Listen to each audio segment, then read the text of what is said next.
How's it going, everybody? Welcome to another episode of the Rain Race Podcast on a Thursday again. But nonetheless, I'm your host, GT Rain. Off to my right, as always, off in the Esses. We're not sticking to schedule here, but that's all right. We got plenty to cover, and it's our second of 3 weeks in a row. So you're getting a little bit of a bonus stretch of the Rain Race Podcast going on here. Coming up on the 1-year anniversary of rebooting this podcast as well. That is very true. I forgot we talked about that a bit last week and how it was quickly approaching 1 year and how quickly a year has flown. And in typical, us fashion, the schedule might be a little bit unusual, not unusual, but we'll throw you a curveball anyway, maybe for the next couple weeks. But you're still gonna get your sports car racing fix. So, and it's kind of a weird time of the season, like right at the end of the summer, and we're getting this big influx of it's not like June was with all the sports car racing that we had, but we have VIR and Lone Star Le Mans on back-to-back weekends, which is pretty nice. So. Yeah, VIR, Lone Star Le Mans. We've got Fuji World Endurance Championship in 2 weeks. We've got IMSA Battle with the Bricks coming up in a couple of weeks' time as well. Only Enduros left for IMSA now, actually. So the only races we have left to cover from this weekend on will be 6 hours minimum between IMSA and the WEC. So still plenty to cover, but we are getting into crunch time in the championship, and we're going to spend some time this episode discussing some of those championship scenarios, specifically on the IMSA side for now. But then we'll also be discussing the World Endurance Championship scenarios in a couple of episodes from now. Also, at the end of the episode, we'll be giving a preview towards this weekend's Lone Star Le Mans, which you already touched on there. Of course, I'm going to give the same spiel. It's a live podcast. You have a chat box. If you want to ask us any questions throughout this episode, you can drop those there, and we'll try to hit as many of those as we can throughout the episode where they fit. But of course, coming off a GT-only race at Virginia International Raceway, this was the only GT-only race for the IMSA WeatherTech SportsCar Championship this year. And for the first time in a while, you were not in attendance at an IMSA race. What was that like watching it at the comfort of your own home again? So yeah, I was actually not at the comfort of my own home either. I was up at a cottage for the weekend, so I was watching from the comfort of, we call them Muskoka chairs here. Other regions may call them Adirondack chairs, but some big comfy chairs that we were able to, that I was sitting around, and I was only able to catch the last 40 minutes of the race live, but thankfully with IMSA now live streaming the videos on YouTube, they are available immediately after the race is done. So I was able to, well, for international audiences, I guess, but I was able to fire that up very quickly and catch the first 2 hours of the race, and man, it was a good race. I must say, there was lots of good racing in both of the categories. Although you could point at the laps led counter and say that there were certain cars that were dominant, but I think there was a lot more beneath the surface of that to unpack, and there was some good racing that took place in VIR. 100%. I think that's one of those races that if you look at the results and if you look at the qualifying results and then the race results back to back, you might not think there was a whole lot of a story to tell. But it was one of those races that was a quietly interesting race if you actually were able to catch the entire thing, which I also was not either. But I will give credit to IMSA where it is due. I was just talking to you about this before we kicked off here. I believe it was the first time they uploaded an extended highlights of the race to their YouTube channel. About a 30-minute recap of the 2-hour, 40-minute race, which is a very nice trend that I'd hope to see them continue, especially for some of the endurance races that some people, if you're a more casual fan, might not want to tune into the entire 6-hour race. If you can package that down, maybe for the Rolex 24, it's an hour-long highlights video. I think that's a lot more digestible for the casual fan, and I'll give them a lot of credit for taking that step forward. I think the series that does a brilliant job of this, and maybe I've said it before, is IndyCar. With they have their kind of they have their short condensed highlight pack, which IMSA does. They do put out. I think NBC does a short, 2 to 3 minute highlight pack. But this was the first weekend that they've done this sort of extended highlights, kind of like what IndyCar does, and a very good step in the right direction. So I echo everything that you said about, good job. Credit where credit is due. Yeah, and I'll also give some more credit. I think that this race overall was a lot cleaner than Road America, the race before, which we discussed last episode. I don't think the bar was very high, to be quite honest with you. And there were still a little, we'll just call them IMSA-isms throughout the race that did occur. I think the one that comes to my mind, I believe it was Lauren Heinrich in the AO Racing Porsche getting into, was it Hawksworth in the Lexus at the time? Who was exiting pit road? It was the pro car, pro on pro violence. Did that go penalized? Yes, it did. Okay. It was. I know in the IMSA TV broadcast, or the IMSA broadcast, not the NBC broadcast, it got kind of glossed over. They talked about the incident immediately, and it was very clear that it was going to be a penalty. But I don't know if it ever really got mentioned on the broadcast that there was a penalty. But Roxy and Lauren Heinrich did get they did get a penalty for that. Yeah. As I think, if if we're going to be brutally honest, I think that one was sort of a bit deserved. Yes. Just don't want to see too many incidents like that in sports car racing, regardless of the fact that it was a sprint race. Well, if we can call a 2-hour 40-minute race a sprint race. We'll start earlier in the weekend, though. I think this was a great weekend, finally. The weekend where they really tied a lot together, and I think for myself at least, it was an unexpectedly strong weekend for the Ford crews in both GTD Pro and in GTD. 55 Proton getting that pole position in the GTD class for the first time with that car. And then in the race itself, the Multimatic Factory team securing their first podium of the year in the GTD Pro class. If I'm not mistaken, I think that was the pick that you just kept throwing for the past 3 or 4 races now, that the Fords were going to get on the podium, and you finally had that dart hit the bullseye. How do you feel about that one? Well, I wasn't confident about it going into VIR, I'm not going to lie, but I knew it was bound to happen at some point, right? It's just a numbers game. So, it was, you nailed it there. Ford finally, they put an entire race weekend together here. They showed good pace all weekend. They got pole in GTD, and even though they didn't hold that position in GTD for very long, they had a couple of offs throughout the race with the 55. But the GTD Pro cars, they looked as strong as anybody not driving the number 1 car looked. So well done to them. They were very deserving of the second place finish that they got, and I guess we'll talk about that more in a minute. But this was a really good weekend for Ford. And hopefully that this is a turning point and a building block for them that they can build off of going into 2025, which is only 3 races in the future. We only have 2 races left this season. So yeah, another strong pick. If I'm not mistaken, I believe you picked Paul Miller for GTD Pro. Starting off the weekend pretty strong there, backing up their win in the GTD class from last year at VIR with a pole position in that class as well. I think we touched on this a little bit, where if you just look at the qualifying and race results, it's not going to tell the full story for that team, but I do think in this race in particular, they really controlled the entire field. There were some stages later on in the race where it looked like AO Racing might get involved and might make it a little bit interesting for them. But I think regardless of all of that, this was a race that they were able to control pretty confidently. Yeah.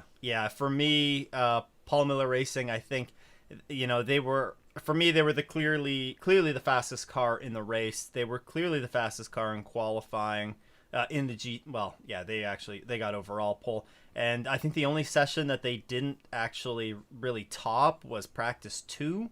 But still, their pace all weekend was dominant. The BMW looks like it really, really gets around VIR well. Like that seems like it is the track the perfect track for that BMW. So well done to them. It was only a matter of time. They've gotten progressively better as the season has gone along. But as we'll probably talk about in a few minutes here, this does bring them into the championship hunt, and was a much needed result for them in on that front.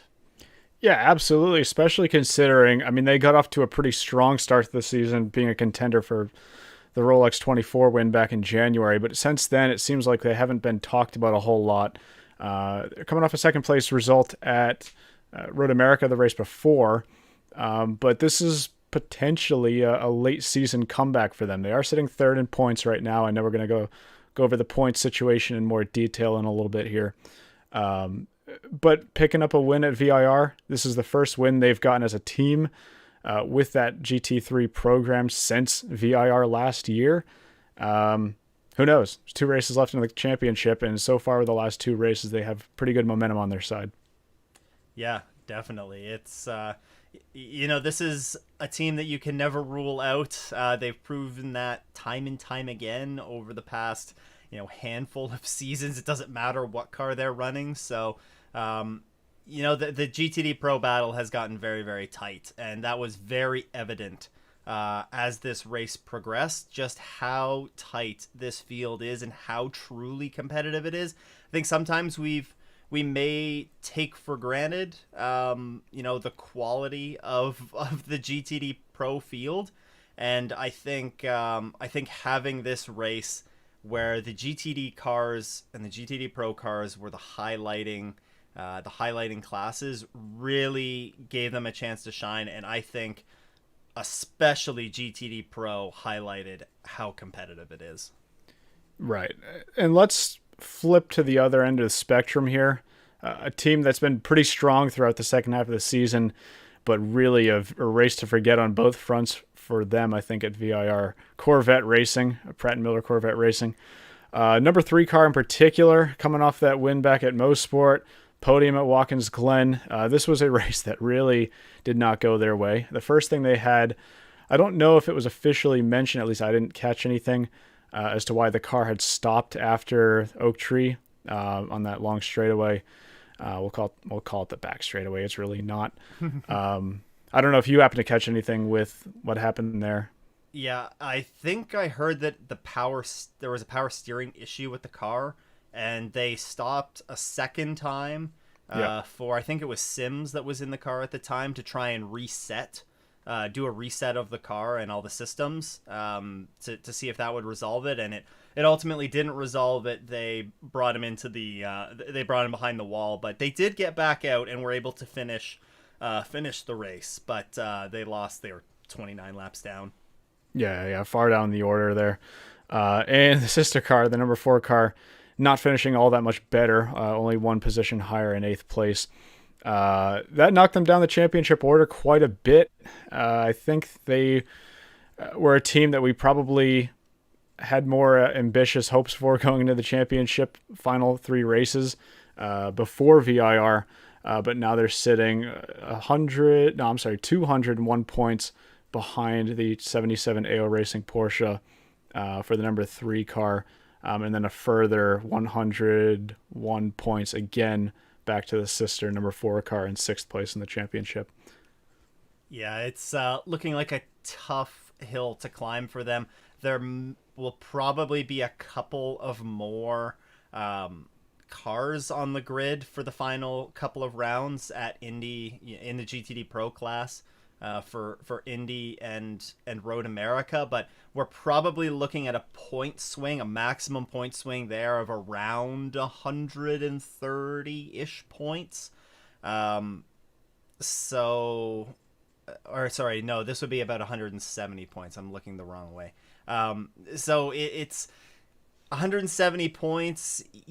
That's asking AO Racing to finish last and you essentially to go pole and win. So that's a difficult hill to climb, especially the only class where you would look at that and maybe think that it's in the realm of possibility is probably GTD, because we could see grid sizes approaching 20 cars. But right. In the GTD Pro class, that's going to be a tough tough hill to climb. Yeah. And let's talk about your homeboys as well over at FAF Racing with the McLaren, still trying to pick up a win this year after a couple of podium finishes earlier in the season. They didn't have a flawless day either. Earlier on in the race, they had an issue with their door being stuck open. They were able to recover that, though, and get a fifth-place finish. But it wasn't a similar story for my pick of the race, the Inception Racing McLaren in the GTD class, who suffered I guess, can we call it an engine failure? Is that what it really was? I think it would be a catastrophic engine Yeah, we'll call it a catastrophic engine failure, actually. Yeah, with about a half hour left in the race, dropped some oil on the track and brought out the full course yellow, which really bunched up the field for a last minute sprint. Not quite last minute compared to some of the other finishes we've seen this year. But a late race dash to the finish. And just even before that, a race that really wasn't going their way either, finishing way down the order in the GTD class, and certainly not continuing the trend they had with the past couple of races with a podium at Road America and also at Canadian Tire Motorsports Park. Quite the opposite race we've seen from them at VIR here. Yeah, and this is, I mean, it's not as much of a killer as it could be for them, but they are one of the teams that is in the hunt for the Bob Aiken Award, and now with this result, they currently find themselves 70 points behind Ore Fidani and the number 13 AWA Corvette. So they do, again, with the last two races of the season and them being endurance races, that is going to bump up our field numbers. We are likely to see potentially eight bronze drivers competing in that race. So everything is still very much to play for in that Bronze Cup, but this is a big hit for them and a team that is actually going to be switching cars for the Allegedly. final two races of the season. Sorry? Allegedly, not confirmed yet. Is it not confirmed? We're talking Inception here? Yeah, I thought Inception confirmed with certainty that they were racing the Ferrari. As far as I know, it wasn't officially confirmed yet. As far as I know. We'll have to get back to that. That's one of the stories we're going to talk about this episode. I'll research that in the meantime. But heavily indicated, I'll say for now, while you potentially look into that. One other note that I had out of this race, I mentioned earlier the 77 was in contention for the race win with the Paul Miller Racing BMW. I actually meant the number 23 Heart of Racing Aston Martin. They came out of the last pit stop around like a second or two behind the BMW, although ultimately ended up getting a drive-through penalty for not meeting the minimum refueling time in that class. Dropped them down. I think it only dropped them down to third place, but ultimately solidified the win for Paul Miller Racing, I think, right there, with the Fords battling with them on the restart after the Inception catastrophe. I do want to say on the number 23 Heart of Racing Aston Martin, this is a car that started last in the GTD Pro class around a track that is not easy to pass at, and they pulled off a slightly different strategy. I think they knew that they had good pace. Their sister number 27 car showed good pace throughout the race in GTD, so I think they knew they had good pace, but they were just going to need some help getting around all the traffic that was in front of them. The strategy that they ultimately pulled was to box early on the first stop, and that would reduce their overall pit stop time because they're not putting as much fuel in the car. That ultimately got them ahead of the entire field for the second stint, capitalized on the clean air where it was able to at least maintain, if not build on the lead that they had to the Paul Miller Racing BMW at the time. And then ultimately on this final pit stop, they did get overtaken by the BMW, the Paul Miller Racing BMW again, because they were able to do that, that same shorter fuel stop, but with the pace that they had at the front of the field, they essentially passed all the cars behind them. I thought that this was I assume that they had planned for this strategy, but I'm going to give them the benefit of the doubt and assume that they did, and perfectly executed. It was good to see that from, because if we had saw the 23 get mired at the back of the pack, and Rexy or Roxy be able to make their way through the pack, then we could be talking about a completely different GTD Pro Championship. So the Heart of Racing did a really good job in making doing a really good job in a really difficult situation.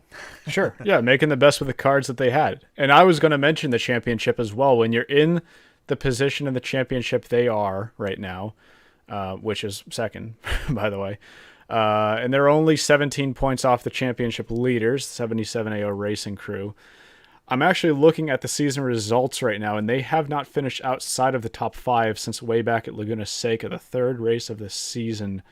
And the consistency that they've been able to pull off in the second half of the season since Detroit, I think, is really what's keeping them in contention. I mean, sure, they got that last lap win back at Watkins Glen and GTD Pro. But apart from that, even at some of the races we've seen after that, they haven't been necessarily in contention for the win, but getting a couple podiums on the board and getting a surprise podium on the board here as well, I think is going a really long way for them. Yeah, they've, we see a couple of comments in the chat here. Heart of Racing seems to be back. I think I definitely agree with that. A new car as well. We've talked a lot about the Corvette and the Ford and some of the struggles that they've had. I don't think we've ever really discussed the Astons truly struggling this year. I think that they've done a really, really good job getting up to speed with that car, and what seems like a very strong car at that. And I mean, there's a reason why Heart of Racing is going to be running a hypercar and GTP program next year. So they're a top-notch organization for a reason. They know how to figure out the new cars and get a good handle on them. So Heart of Racing is now firmly in the championship hunt for GTD Pro. Yeah, and before we talk about the championship scenarios for the last 2 races in a little bit more detail, I just want to get some closing thoughts on VIR from you. I don't know if there's anything else that you wanted to add on to what we had already discussed. Yeah, I think it was pretty well what I personally expected. I think, we knew that there weren't going to be many full course yellows, which is a big change from what we've seen in IMSA so far this year. I was going to say, I don't know if I knew that, but actually, that's fair. That's fair. But I wasn't expecting many full course yellows. I wasn't surprised to see it come down to a big strategy play. So I think VIR delivered exactly sort of what I expected. I think the VIR round is kind of criminally underrated in the quality of racing that it produces. I think it gets underrated because it doesn't have the top level prototypes that are going there. But I think that is truly what makes VIR truly a great race. And I'm glad to see that, for next season, we're going to have this be on the calendar as a GT only round once again. And I think we can confidently predict that there's going to be more good racing here. So VIR delivered exactly what I expected. It was a good round. We saw some cars with pace as well that we haven't talked about. I thought Lamborghini did a really good job in this race. This is the first time that I think we've seen Lamborghini be truly have the pace for a podium. The 45 had an issue right at the start of the race. The bumper got ripped off, and they showed pace, but they ultimately had to repair I think they took care of an airline that they used to jack the car up on pit stops and make sure take some extra time on the pit stop to make sure that wasn't going to become a future issue for them. But we also saw the 78 Lamborghini in the GTD class. They charged from, I think, 7th on the restart to get 3rd at the end of this one. So I think Lamborghini also had a quietly strong race in this one as well. Yeah, just lots of good racing at VIR. I felt like there was storylines going on all over the place once you dig beneath the surface, and the surface being, a couple of cars that kind of dominated at the front of their classes. Yeah, if you can even call it that. Yeah. I'll echo that. I think for mentioning how this is the only GT only race that we have now, I'll continue to mention that as long as we don't have Lime Rock on the schedule. And this being a late race in the season where we only have 2 races left, I think it was a good opportunity to catch up with those 2 classes that we might not be seeing as many eyes on for the past season or 2 now, and just get a clearer picture of what those classes are doing for the championship hunt. Because I do think, yes, the championship fight might not be wide open in the GTD class. I think you can still favor the Windward Racing Mercedes there.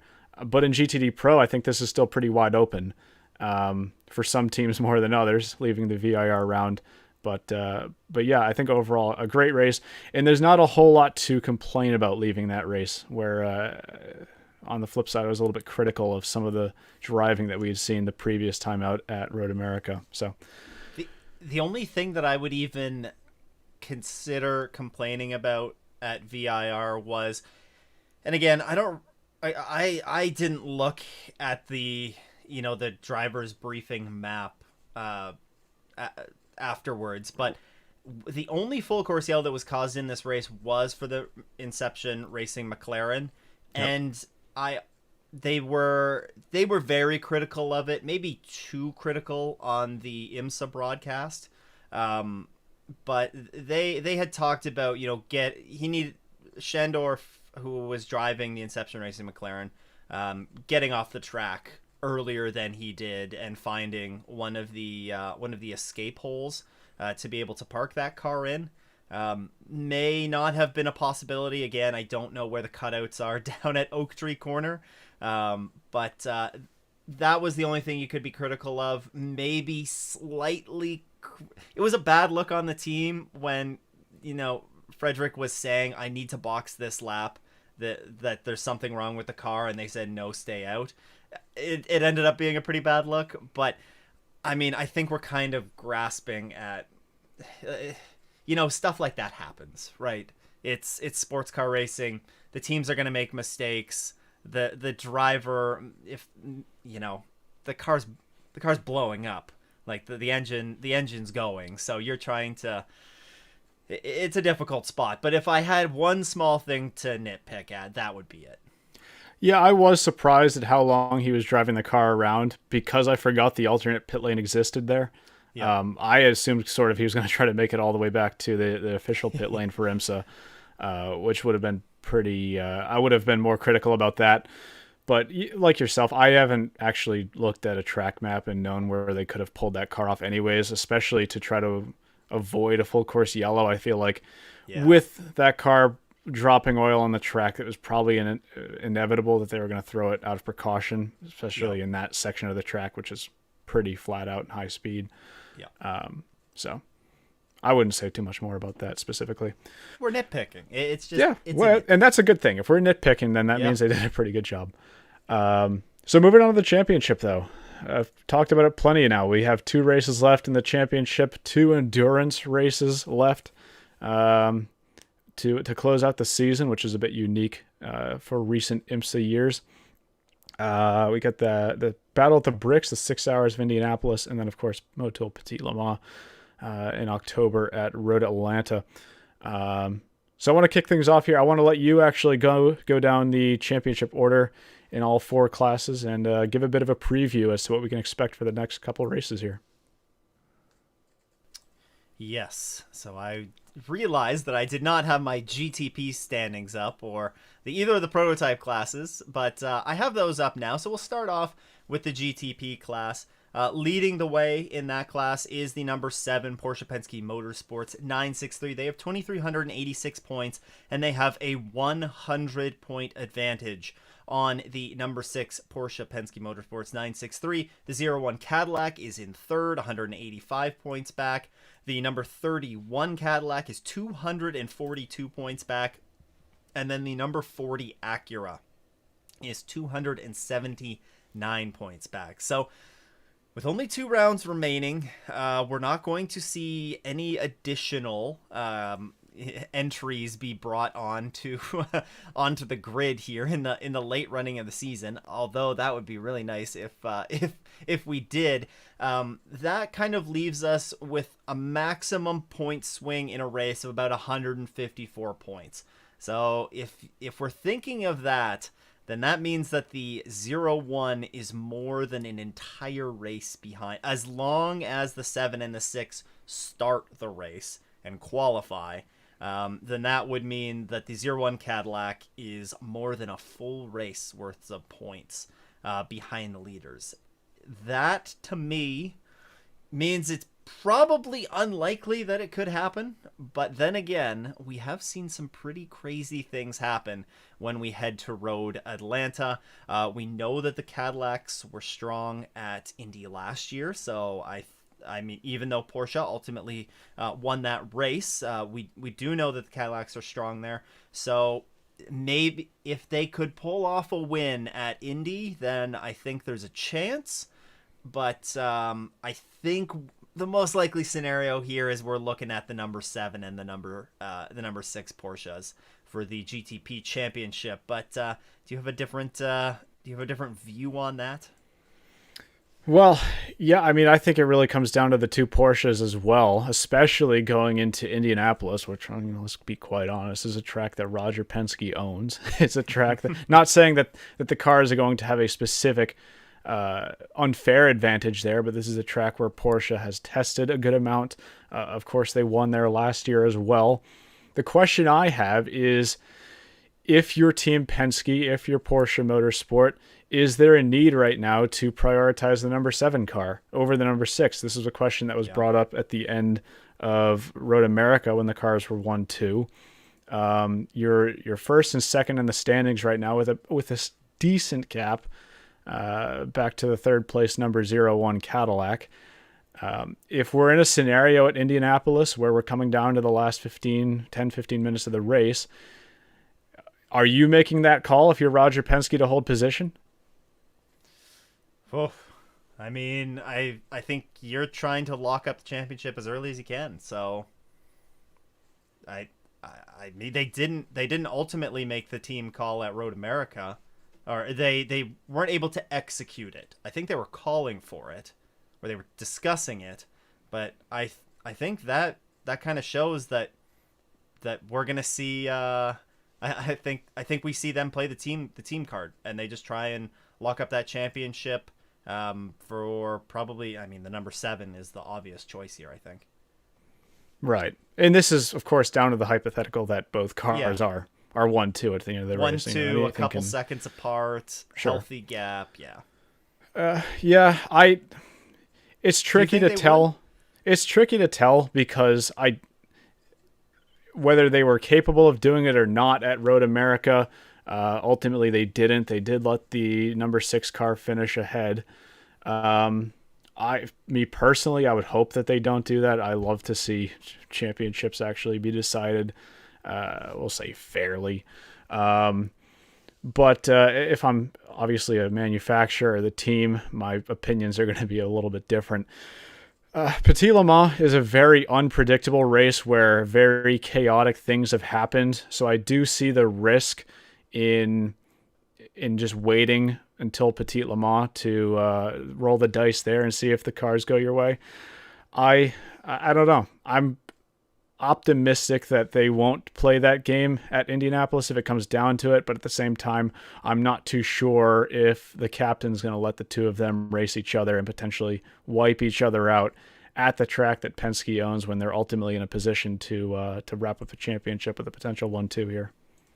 Yeah, I do agree. There's team orders are going to come one way or another, I think. But yeah, I they're not going to let each other wreck. That's for sure. Right. Hopefully. maybe we'll eat our words and we'll be talking in a couple episodes about how boneheaded Penske was, but and how boneheaded our take was. Another one that sort of stands out to me just because of how many times I've mentioned it over the past year now, Wayne Taylor Racing. Despite having 2 cars this year, it still just seems like they weren't able to put together a truly consistent season. And if you want to talk about consistency, let's jump back to the number 7 Penske Porsche, because looking at this season's results, they have not finished lower than 4th the entire season. And the sister car, the number 6, has not finished. Well, they had that poor race at Sebring finishing 9th. But apart from that, they also have a worse finish of 4th this season. Consistency is winning championships, and this is something that has bit Wayne Taylor Racing many, many times in the past, however many seasons it's been now. It's getting too many to count, but ultimately with 2 cars between them this year, they have shared wins between both of those cars, but it's something that's really a bit out of their grasp now in the championship this year as well. Yeah, it's kind of been a story of their season. They've shown good pace at times, but just... yeah, not the consistency that team has, not the consistency that team showed last year. Well, no, they were in the running last year, right? They were in the running, but it was my issue for them was always saving it until Petit Le Mans. I mean, you can't go into Petit Le Mans as the underdog and then treat that as the race where you're going to have a last minute comeback. It may work out for you, but as I said, it's just such a chaotic, unpredictable race that often comes down to a last hour dash that you can never bet on that.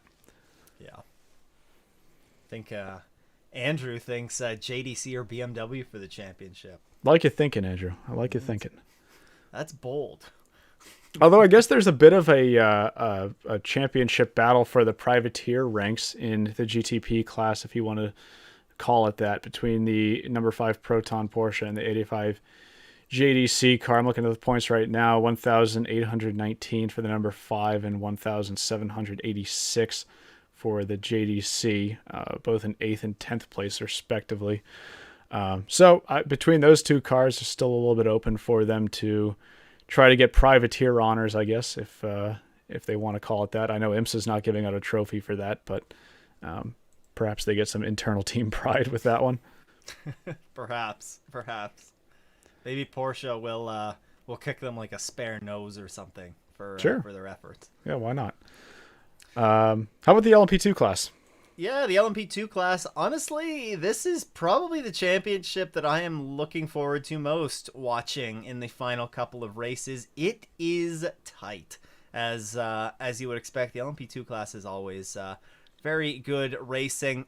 Here, it's the number 52 Inter-Europol by PR1 Matheson Motorsports entry that leads with 1,564 points. They lead by 27 points over the number 74 Riley Motorsports entry. The number 18 Era Motorsports, who of course won the first couple of races of the season, are in 3rd with 91 points back. Number 2 United Autosports, who won at Road America, they are 97 points back. And then a gap back to the 5th place, number 22 entry, which is 192 points back. Again, in LMP2, I think, we're going to see probably 12 cars on the grid here. Maybe it increases by 1, but that essentially leaves us at 176 point swing here from, pole and first place to last place and last place points.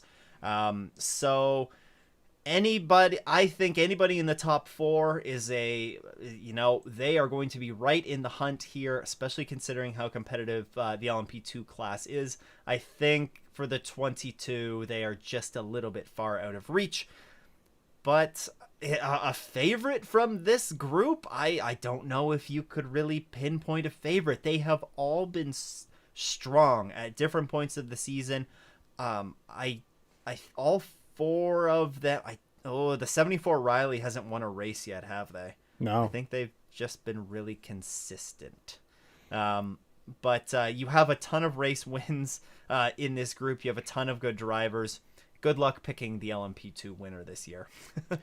Yeah, I'll agree with that. Across the top four, I think it's pretty tough right now to pinpoint a favorite. I was almost ready to write in the number 18 era team after Sebring this year and just call them the champions early on. It's an abbreviated season for the LMP2 class. There's only 7 races that they're running this year. Really each race is a lot heavier for them than it might be for some of the other classes. Going into the last 2 races, again, we're talking 2 enduros here. I would have to imagine that maybe you give Era a slight favorite. They were very strong at Daytona and Sebring. Watkins Glen is a better race to not discuss for them, but I think that they probably had the strength to win that race if it didn't go horrible for them from the first lap. I would look at them as trying to claw back that championship lead here. They are only sitting around 90-ish points back right now, which by IMSA points is really not a whole lot. So I think they're going to be the ones who are going to try to claw some points back here. Riley, you mentioned they haven't picked up a win this year yet. They have 2 second-place finishes and a podium, third place back at Daytona, but they're still looking for their first win of the season. And then, again, consistency is really what's favoriting the number 52 team right now. They got 1 win back at your home race, Canadian Tire Motorsports Park, and a podium at Watkins Glen. But apart from that, they've just been quietly in the top 10 with no real result that stands out as a downer for them. So it's paying them dividends right now. Yeah. I think that's just about all she wrote with LMP2. It's wide open. It's anybody's race. It's basically a 2-car shootout or a 2-race shootout. Pardon me, with arguably 4 cars. So. Moving on to the GTD Pro class, and coming out of the VIR round, things were shaken up quite a bit. Number 77 AO Racing Porsche does still lead with 2,519 points, but that is just a 17-point advantage back to the 23 Heart of Racing Aston Martin. We were talking about this a couple races ago. We were well into the 100-point advantage. But that lead has essentially fully dried up now. It is, if the next race was Petit Le Mans, it's essentially winner takes all, is what we're looking at here. So the Heart of Racing has done a good job to claw their way into this. Paul Miller Racing, we mentioned, they won VIR, and that elevated them into this championship discussion. They're 111 points back right now. So they look very strong as well. They're on a bit of a roll. They've shown, I think, some good consistency. Well, maybe not the best consistency, but they've definitely come on strong as of late. Can they finish off the season this strong? We'll have to wait and see. 161 points back. This is where it starts to get into that kind of gray area, is the number 14 Vassar Sullivan Lexus. Of course, they got spun out by the 77 77 AO Racing Porsche at VIR. They weren't really able to recover and make a solid day out of it. So they do end up losing a bit of ground there to some of their competitors. And then there's the number 3 Corvette, who is 201 points back. I think that in the GTD Pro class, where, again, we're probably going to see about 12-ish cars on the grid. We're going to see a few more than we saw here at VIR, which was a 9-class grid. So that brings the point swing to about 170, 180 points. And I think that with just 2 races to go, trying to make up a full race worth of point swing is going to be a lot. So I think this is a battle probably between the 77 and the 23. but you can't rule out Paul Miller Racing, and if they show up strong to Indianapolis, then watch out, because we could have a serious championship fight here going into Petit Le Mans. Yeah, I was going to say the same thing. If this is if they're able to claw back a late season charge, which so far they have been able to do the past couple of races with 2 podiums in a row, if they're able to pick up a win at Indianapolis or maybe a second place finish, especially if the AO Racing and Heart of Racing have a struggle at at Indianapolis, they're definitely in the picture for Petit Le Mans. And then it sort of becomes a 3-way winner takes all showdown for a 10-hour race. Corvette Racing, I touched on this earlier. The 3 car is one that I would have comfortably put in the championship discussion before VIR. They were really showing a lot of promise ever since the race at Watkins Glen. Actually, earlier in the season, even the number 4 car was able to pick up a podium at Laguna Seca. So they were in the picture compared to where they were at the first couple of races this season.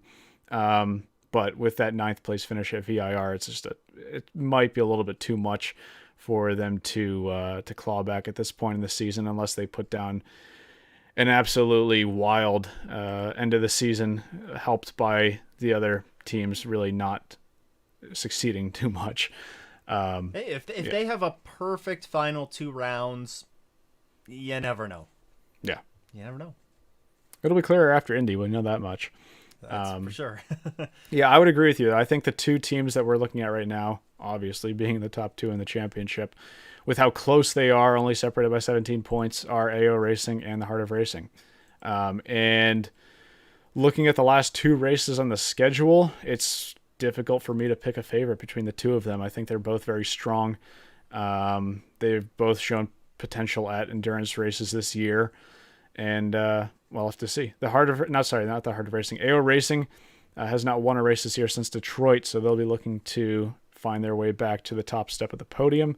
But if they're not able to achieve that, then who knows what the championship picture looks like.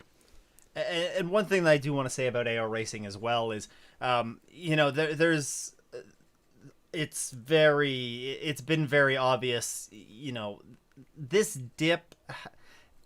Heart of Racing has closed the gap, especially since AO Racing had Seb Prio kind of, there was the step back from the team to focus on his Multimatic efforts. I don't think that has really played into this at all. Looking back, Julian Adlauer at Road America stepped right in and was going shot for shot in terms of lap times with Heinrich. And then Klaus Bachler at VIR was quicker than in his first stint. Although he did have maybe tire pressures that aided that a little bit, as they did pick up a penalty for being outside of the tire pressure operating range in the first stint. But regardless, Klaus Bachler stepped in, did a great job. We don't know who's going to be in that car for Indy. But it's going to be another great driver regardless of who it is. And I can't recall how the Porsches did in these final couple of rounds last year, but for them, maybe having some of that familiarity and having been here before and competed in these races last year could be a slight advantage to them over the Heart of Racing with a brand new Aston Martin. So I don't know. It's gonna be a really good fight there. You say brand new. It is an Evo spec car. Yes, but really, what was the same about that car? Like the engine and the drivetrain, basically. Well, the engine's, I think, the most major component that would be carried. So, but the drivability of the car is going to be different. Sure. Yeah. From a setup standpoint, yes, this is, for all intents and purposes, a new-ish experience for them going into the last 2 races of the year. And I'm sure they'll get plenty of testing into. So even my argument is going to be, throw that out the window. Yeah. Moving on, though, to the final class to talk about on the championship front. And this one will probably be relatively quick to talk about. Windward Racing is is still leading the way here. They did increase their points lead slightly after VIR. It is now at 284 points over the number 96 Turner Motorsport BMW. A Korthoff Preston Mercedes, who won at VIR, is 520 points back. Conquest Racing 648 back, and the 27 Heart of Racing Aston Martin is 674 points back.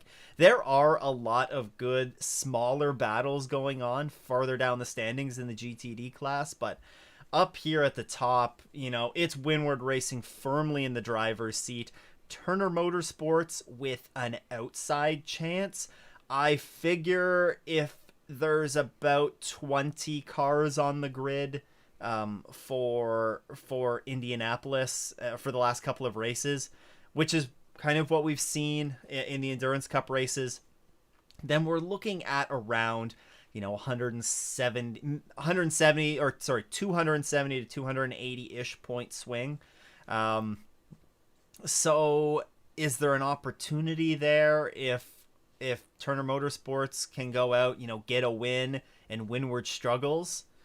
It's possible. I'm not necessarily counting on it.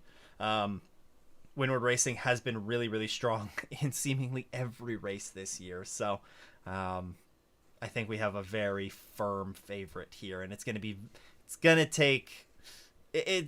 It's a very difficult hill to climb if Turner Motorsports, and they're going to need a lot of luck if they're going to pull this one off. Yeah, I was trying to do the math, which forget it, and I'm not going to put you on the spot for this either, but I'm trying to see the scenario that Windward would need to clinch the championship at Indianapolis before they even think about going to Petit Le Mans. I mean, realistically, they'd probably have to about hold serve where they are right now. Again, we won't know the true scenario until we get the entry list for Petit Le Mans and know how many entries are in the class. Yep. But I mean, if they have about, if they gain a further advantage, even if it's only like 10, 15 points, I think it's virtually going to be wrapped up going to Indianapolis. So as long as Road Atlanta, as long as they start that final race. Right. Which they will. Well, when do we? Let's not say that though. Yeah, let's not say that. This would age very poorly if that happened. Okay, that's a lot of time we spent discussing the past race at VIR and the championship scenario in all four classes. Going into the next race at Indianapolis, which is in what is this 3 weeks time now? 3 weeks until Indianapolis, I believe. Yeah. Yep. So I want to move things on to the news portion of this episode.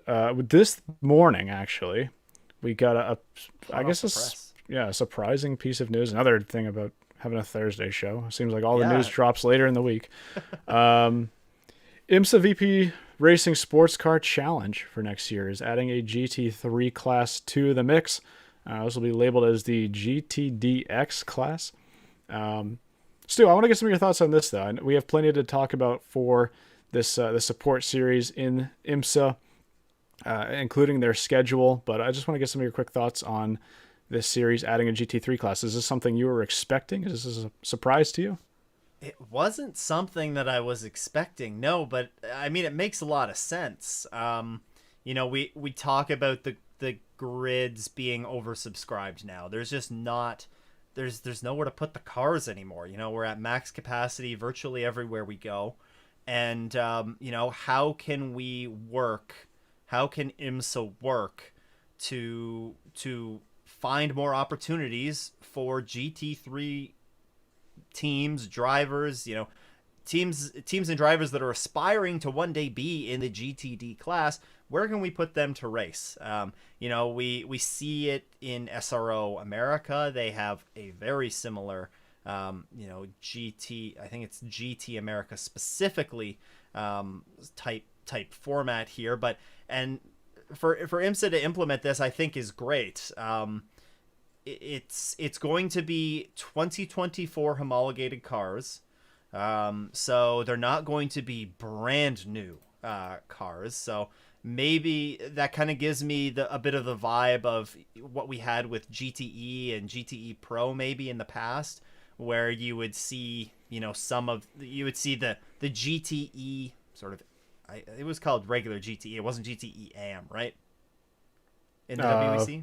Yeah, it was just LMGT. No, I'm sorry, it was GTEM last year. It was GTEM? Okay. Yeah. So we would see the GTEM cars being the previous year's sort of GTE entries. And my understanding of this release is it's kind of like that. But more importantly, it's an opportunity for more GT3 racing to take place within IMSA. Give drivers and teams another opportunity to learn and sort of grow within IMSA to make it up to the WeatherTech Championship. I do really like it. I think that the VP Sports Car Challenge is sometimes a bit underrated. There are some true talents that roll through that series that go on. I mean, we had Bjoy Garg, who won Le Mans this year, I believe, with United. And I believe he won the VP Championship last year in the LMP3 class. So at the very least, he was one of the top competitors in that class. We see good drivers roll through this. It's just underrated. This is another good step in the right direction. And for a series that has seen a lot of changes in the past few years, going from an endurance race type format to a sprint race format. And I think this is another good step in the right direction. The only thing I don't like about this series is the names of these classes. I cannot get behind GSX and GTDX. Like alphabet soup. Yeah, it's too much. It's too much. So that would be my only gripe. Yeah. Well, I've said plenty of times before that sports car racing is like way too complicated to get into as a new fan because of the acronyms and like, I mean, I could probably make a 10-minute video just going over acronyms, BOP and all the different class abbreviations that we have. So yeah, I can understand that. The interesting thing for me about this, and actually I'll get into the schedule in a second because I think this sort of ties into it, is we sort of think of the Michelin Pilot Challenge as the second rung championship on the IMSA Support Series group of series that we have, which is really a quite expansive group of IMSA Support Series that we have nowadays with Lamborghini Super Trofeo and Porsche Carrera Cup North America and MX-5, and we have the VP Racing Challenge that we're discussing right now. We have Pilot Challenge. They have a very healthy amount of support series.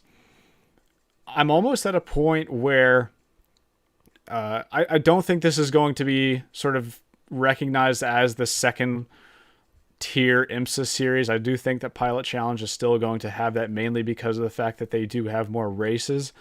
But we're sort of seeing a little bit more progression here from this series into the WeatherTech Sports Car Championship. And I think that's going to be amplified by the addition of this GTDX GT3 class, where you'll have drivers in that class, in this support series, have a better, more clear path to racing in GTD over in the WeatherTech Championship. And same with LMP3. I mean, you just mentioned Bjoy Garg going from the LMP3 class in that championship last year up to LMP2 this year. I'm seeing a lot more sort of progression from that series than I have from the VP, not for, there's too many support series, than I have from the Michelin Pilot Challenge in recent years. Yeah, I think there's always going to be, these series are going to always be distinctly different just because of the driver requirements.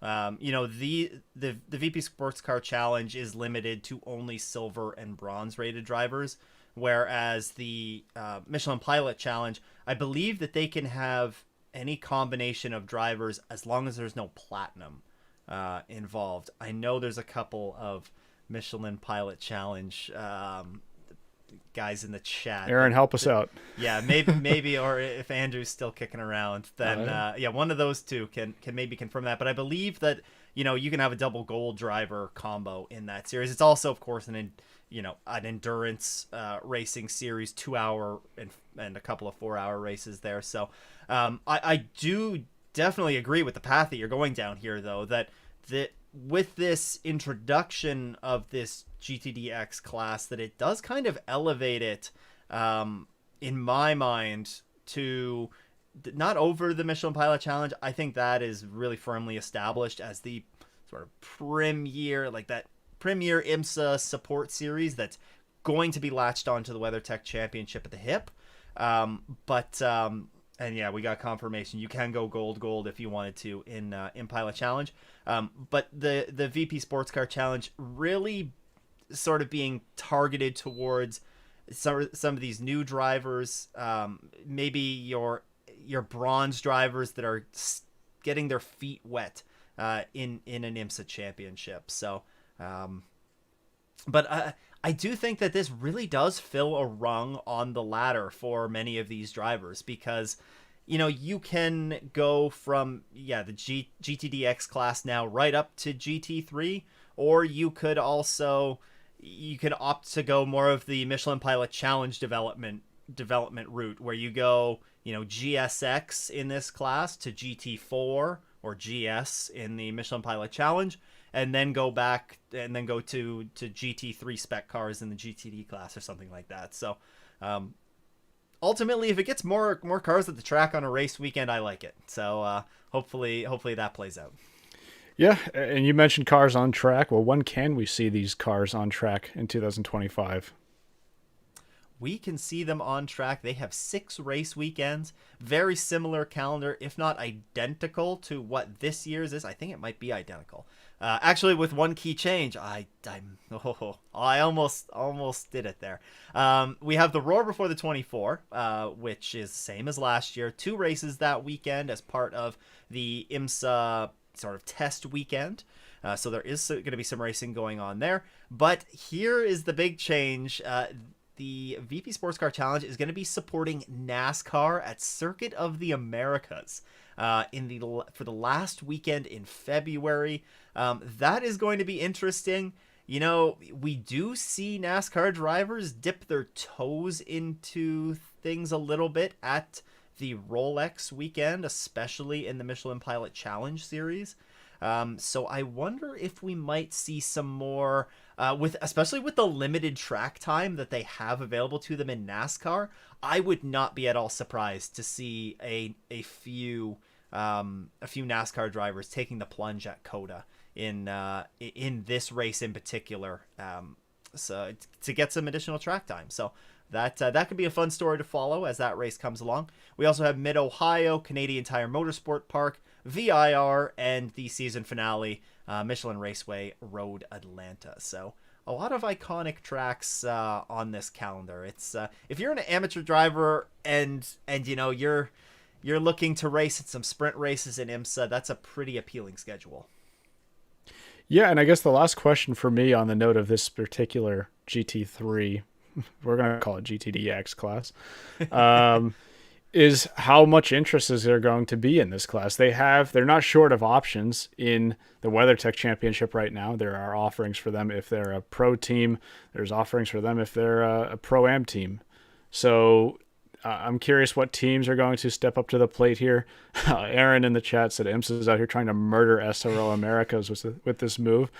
I'm curious if maybe some of those teams will try to do a dual program, or maybe they make a full switch over to this series. Who knows? But that's something that we'll have to keep our eyes on over the winter, because I'm pretty sure with this championship kicking off in sooner than we could probably think right now, in the middle of January, then we're going to start to hear some news with this series pretty soon. I think we will. And I think entries for this should be open right now. I think entries are probably open for all of the IMSA series at this point. So I'm sure we'll start to see some news emerge about that. But before we move on from this, there's one thing that I wanted to ask you about. And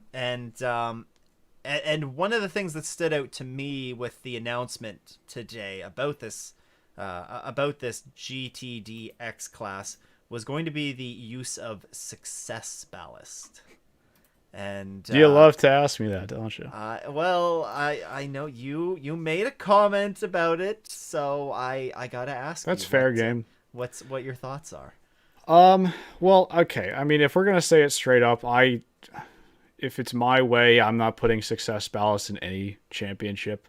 I just don't. I can understand the sentiment for it if it is an amateur-based championship, or class at least. Even though I will still disagree with it, this is something we had in the World Endurance Championship and GTEM last year. This is something they had in LMP1 back in 2019-2020, which I was heavily against it then, because you're talking about, granted we did have customer teams then, but you're still talking about big budget with largely platinum gold drivers. There's no need to have a success ballast in that category, but I digress. That was 4 years ago. For this case, I'll leave it at that. I'm not the biggest fan of it, but given where it is in the IMSA Support Series ladder, I'm not going to lose any sleep over it either. So I'm actually, they probably haven't announced how they would actually handle that yet, in terms of how much weight they'd actually be adding. I know in the World Endurance Championship, they were only able to add based on I believe it was the last 3 races, and then also the championship position, if I'm not mistaken. So they weren't able to, like, if you just kept winning races, you wouldn't have an extra 100 kilograms on your car. There was a limit to how much they could actually add. So I'd be curious to see how IMSA implements that, because to my knowledge, they haven't implemented a success ballast in any support series or the WeatherTech Championship in the past. I'd love to be corrected if I'm wrong on that. Yeah, but same. Yeah, so I'll leave it at that. Not a huge fan of it, but given where it is what it is. Yeah, I largely agree with you. I don't know if maybe it's to try and make the series more appealing. I mean, we don't really know all the ins and outs of how they would publish BOP for this. I think it's noted that they're going to establish a BOP based off of since I mean, these cars have essentially run at all of these tracks in the past. They're going to try and, well, maybe except for COTA. COTA could be interesting. I kind of wonder how they'll establish BOP. But, I think there's, with a lot of lower rated drivers, that this series is going to, that this series is targeting. I don't know if it's going to make that much of a difference, but I mean, there's a reason why they put it in. There's got to be a reason at the end of the day. So we'll see how it turns out. Well, lower rated drivers, lower budget programs. You're talking about trying to have some level of parity. I understand why they do it. They're trying to have a level of parity between a driver who's going to be better than because let's remember that the driver rankings, the FIA driver rankings, are definitely not flawed. We've all heard of Super Silvers and the impact that they have on some of the AM classes, even in the WeatherTech Championship. So I can understand the sentiment behind it. And for a large part, at least when the WEC has attempted the success ballast in GTEM last year, it really didn't make that much of a difference to the overall result. I mean, there were still teams that were clearly stronger than others. Yeah. So again, with what you're dealing with here, I'll sort of allow it. I'll let it slide under the rug, but yeah. And this isn't going to be a series as well that attracts Super Silvers either. The Super Silvers are going to be in professional, GT ranks somewhere, whether it be in the WEC, whether it be in IMSA's GTD class, where having a Super Silver is a huge advantage. They'll find a ride. They're not going to wind up in the VP Sports Car Challenge. So, right, and not to imply that they would. I'm just saying that there is still driver rankings. They're not the full story in terms of a driver's ability within the cars they're driving. So, definitely. Okay, I think that's good enough for that. There are a couple of other quick things we want to discuss. We still got a full WEC preview for COTA to go over here, so I don't want to go over things in too much detail for the rest of the news. Couple of IMSA changes that we'll be seeing for Indianapolis. I'll let you go over those briefly. Yes. So the Sun Energy 1 Mercedes is going to be returning at Indianapolis. Of course, they were last on track at the Rolex 24. I think they initially announced that they were supposed to be doing more than just the Rolex 24, maybe an Endurance Cup, but as those announcements often happen, that kind of petered off. But good to see that they'll be back at Indianapolis. Maybe this can be just a stepping stone to an Endurance Cup program next year. Fingers crossed. And then we alluded to it earlier in the show, Inception Racing. You're right. It is not confirmed that they're switching to Ferrari. It has not been confirmed by the team. But according to a SportsCar 365 article by John DeGeese, and I'm sure you're going to link this in the show notes for everybody, there are multiple sources that are indicating to SportsCar 365 that they will be switching to Ferrari. So usually, it's sports car racing. Where there's smoke, there's fire. And hopefully not in the case of the Inception McLaren. Oh, that's not a good pun. That's a poor choice. But maybe that's the smoke to the fire that they are switching to Ferrari. So, maybe I can play. Maybe I can use that. So, yeah, it's not confirmed by the team, but it seems highly likely that they'll be switching to Ferrari. Yeah, Aaron Pfeiffer in the chat did say it was confirmed. So maybe this is confirmed within the IMSA paddock, but not confirmed by the team. Let's just say we'll be very shocked if that change is not made prior to Indianapolis. This is, somebody actually mentioned this earlier on. This is going to leave FAF as the only team in IMSA now running that McLaren 720S, which is a car that has yet to find any real success, at least in terms of a race win in the WeatherTech SportsCar Championship. I think we touched on that last episode as well, how that car hasn't had the most success in that championship. And Inception moving over is actually a little bit surprising to me, because underneath all the layers of clothing, that team is really Optimum Motorsport, which is a team that has also run that car over in the British GT Championship as well. So they have quite a long history with McLaren. So seeing that switch over to Ferrari, especially prior to the end of the season, I mean, it's one thing if this is a change they're doing over the off season, but an immediate change that we didn't learn about until after VIR is something pretty surprising to me. Yeah, I agree. It's interesting to see them change.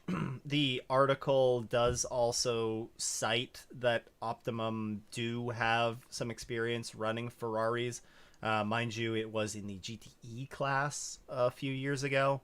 And specifically at Le Mans. So, the Ferrari isn't completely foreign to them, but certainly surprising that this change is being made, right in the middle of Brandon Arieb vying for the Bob Akin Bronze Cup, and with a car that has been, I feel like we've been talking about this for the past 2 seasons, especially. It's like, it's only a matter of time before that 70 gets a win at some point. They've been really strong. So a little bit surprising, but I guess, we don't always know the full details on what goes into the decision making behind this. So the Ferrari has shown pace. At various times this year. Of course, they've been very strong in the GTD Pro class, picking up. I think they have 3 wins in the GTD Pro class. No, they did. Did they win at Sebring? I can't remember. Did Reese win back to back? Man, Sebring was so long ago. Reese, regardless, I closed my results. Reese won the Rolex for sure. They won the Rolex, so, yes. I don't think they won Sebring. Reese did not win Sebring, but I think they finished second. So, they got 346 points at Sebring. And they got the pole at Watkins Glen, right? If I'm not mistaken. Potentially. I think the point, regardless. Point is, we don't know what we're talking about. Yeah, who are these guys? They don't know what they're talking about at all. There's a lot of, but it all goes to say they've been strong this year. that they've shown good pace. They have at least 2 wins in the GTD Pro class this year, so not a bad manufacturer to switch to. Got another one, though, over in IMSA as well. This is a confirmation that was confirmed by the team. Nothing really too much that's changing. Actually, really nothing that's changing from the scheme of things right now. But United Autosport will remain in the LMP2 class next year in the IMSA WeatherTech SportsCar Championship with that 2-car program of the number 2 and number 22 Orca 07s. Not making a surprise switch back to Ligier as they ran back in 2018. So that's just the couple quick things on the IMSA front. Also, I'm going to link this one in the description and show notes as well, because sort of tying back to what we were talking about last week, primarily with Isotta Fraschini. There was an article that came out again on SportsCar 365 this week. This was Jamie Klein, who spoke specifically to Michelotto Engineering, who is the engineering firm that was really behind that program. Specifically, it was Giuliano Michelotto in an exclusive interview to SportsCar 365. And there's just a couple of quotes that I wanted to pull out of this. Again, I advise you to read the entire article yourself, since I'm not going to read it verbatim here. Saying, absolutely, this is in quotes, absolutely, this is not the end of the project. And then went on to say, I think there's great interest in LMH and LMDH among teams. My point of view is that there's an 80% possibility of being back on the grid next year. So from the sound of things, it sounds like Michelotto is expecting to be back on the grid next year, and not only be back on the grid, but to be running an Isotta Fraschini branded hypercar still.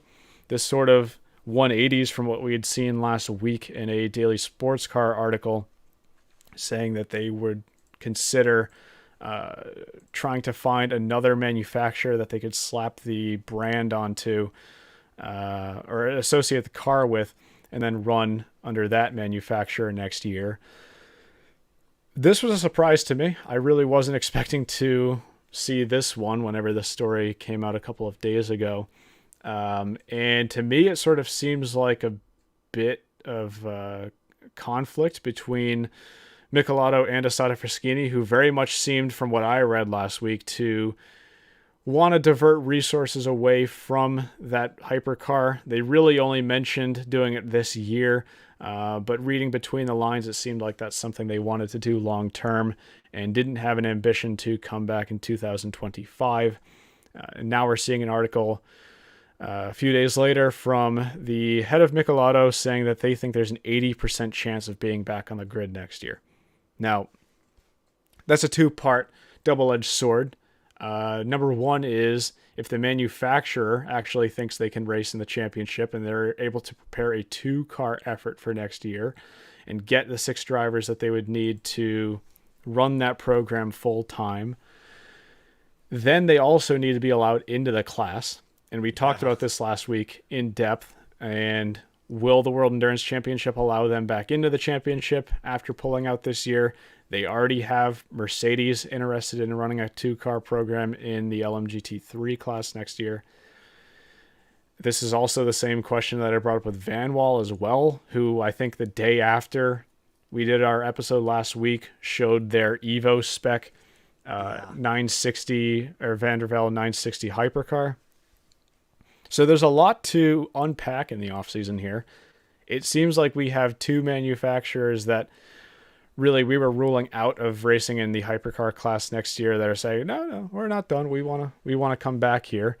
But it's just interesting to see this one drop a couple days after, especially from everything that we were reading last week. Yeah, I mean, I think sort of the conflicting thought or the conflicting reports kind of emphasize, just things weren't completely, tied up behind the scenes. We've seen a lot of changes with Isotta Fraschini this year, whether it be, the switch to Duquesne running the team, and now all of this that's come forth. I hope that we see them on the grid next year, but I'm not. I would have to see. I would have to see.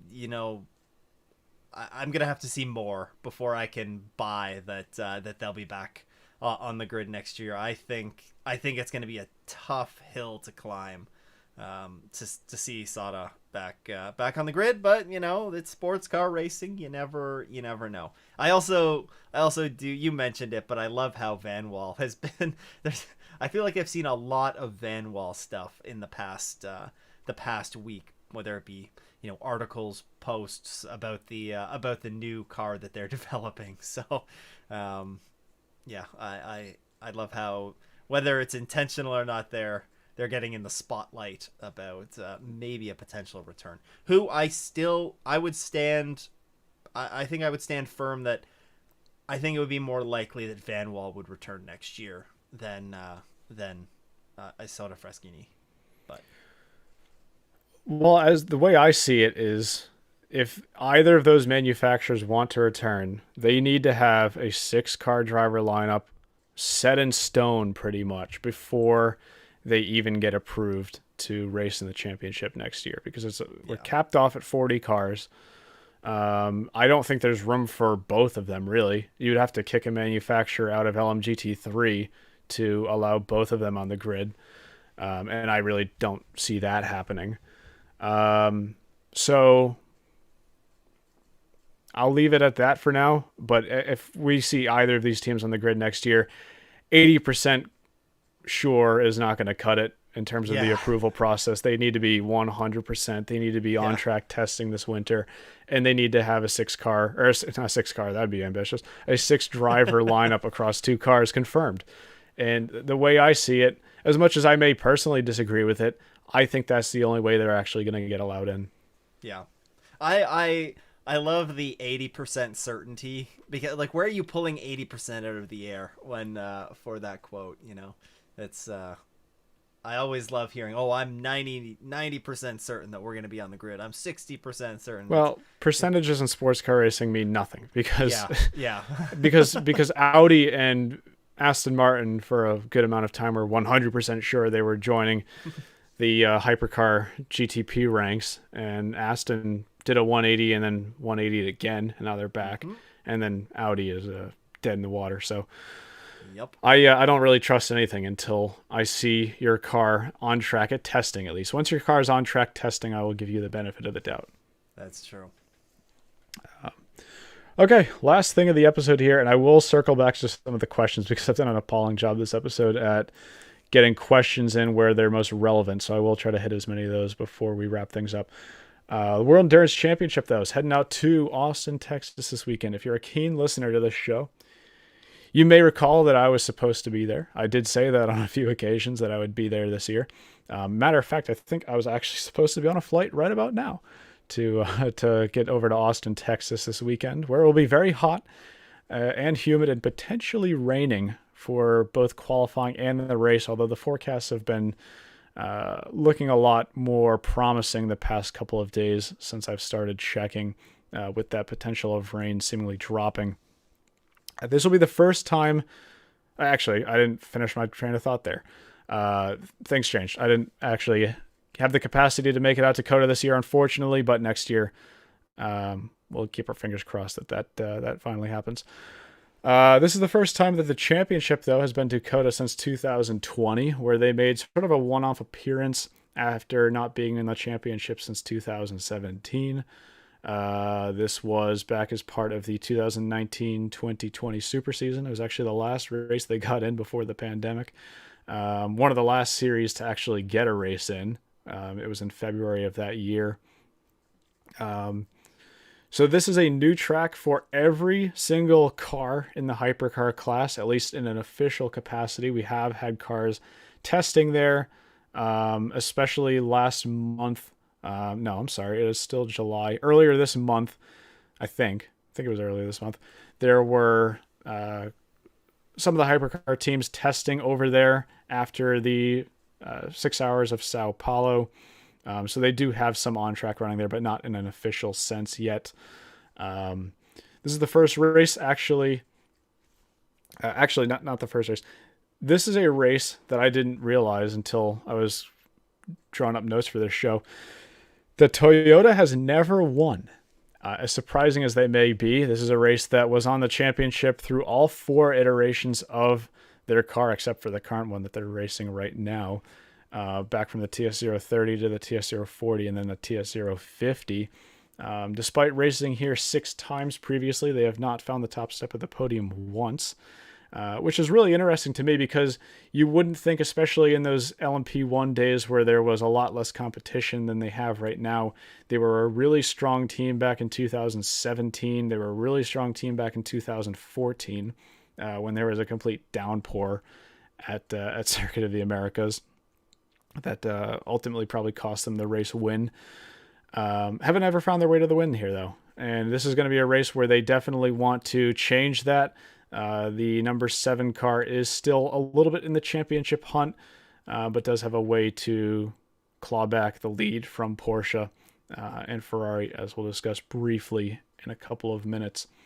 And then the last note I have on the track itself is this is the second time since 2021 that the track has been partially resurfaced. This is in turns 9 through 11, 12, and 16 through 19, due to a handful of MotoGP riders and F1 racers complaining about the track being extremely bumpy, because I believe this track is built on like wetlands, or an old farm at least. Is where it was constructed. So they have to seemingly resurface this track every few years, it appears, or else it gets too bumpy for those other 2 series. Although I guess sports cars don't make them like they used to, right? No, well, I guess the sports car drivers probably wouldn't complain that much after dealing with Sebring, but that's true. So briefly touched on the championship here. We talked about the consistency of Porsche Penske Motorsport in the IMSA WeatherTech SportsCar Championship. Is a very similar story here in the WEC as well, with Kevin Estre, Andre Lauder, and Lawrence Vantor in the Porsche 963, finishing the worst result of the season at Le Mans, which was a 4th place finish. They got a race win at the season opener in Qatar, but every single race since, or apart from those 2, has been a 2nd place finish, including the last race out at Sao Paulo. They'll be looking to continue that. They do have a pretty sizable lead in the championship right now, up to 19 points over the 2nd place number 50 Ferrari, which really is a team that's going to want to pick up a win that is not Le Mans. That's a car that has not won at any other race apart from Le Mans. Not a bad race to win, but definitely a lot for that car and that team to still prove, as this is coming up to the end of their 2nd season in the hypercar category. And they definitely should have been a contender for the race win at Imola. They should have probably won the race at Spa, let's be honest here, if that race didn't end the way it did. And then Sao Paulo, they just really didn't have the pace that they did at some of the previous races this year. And then 3rd place in the championship, already touched on them, the number 7 Toyota.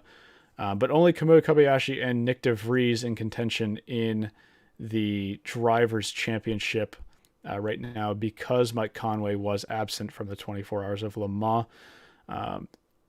Bouncing off a 4th place finish at Sao Paulo, they are only 3 points behind the number 50 Ferrari in 2nd place. Looking further down the order here, though, I guess this is a good segue into, how do I want to do this? Now, you know what? Let's do LMGT3 first, and then I'll segue into our predictions. I don't know if you've given any thought into that, but this might be a good chance for you to furiously look into that while I go over the LMGT3 point standings. Manti Racing is end of sentence. Is anybody going to be able to stop them this year? The only team that has been able to so far has been the 31 WRT BMW back at Imola with a win, but even that one was pretty closely contested with the 92 Manti Racing Porsche. So 92 is bouncing off a win at Sao Paulo. This was their second win of the year. Their sister number 91 car also has 2 wins this year.